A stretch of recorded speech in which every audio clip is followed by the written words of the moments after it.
तो एठी एई सम्मेलन रे जहाँ आमे देखिलु जहाँ सुनिलु भारतीय माने आम अतीत पूरा सारा विश्व रे कौ भली भाव विज्ञान साहित्य विभिन्न संस्कृति प्रचार प्रसार करिसेंती जहाँ को आमे जानिने आमे सब आम विज्ञान श्रेय सब पाश्चात्य को दे आसीचे किंतु आमे आम इतिहास को जानिने आमे आम संस्कृति को जानिने आमे आम परंपरा को जानिने ये युव सम्मेलन में जी समय बसिली जी समय मुझे शुणिली तो मुझे केवल देखिली आम भारतीय मानकर एत प्रकार उन्नत मानर चिंताधारा विज्ञान कौशल सबको लुचई दि जाइए पाश्चात्यर जे इतिहास लिखिले से भारतीय मान को एत पछरे पकईदेले जे भारत एवं सबुआड़े लुचि सारी किंतु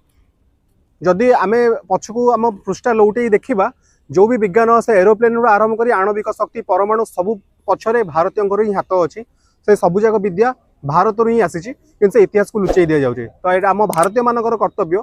युवक मानकर कर्तव्य आमको आगू आसिया दरकार जो जिनसा आमर दाबी करिया दरकार।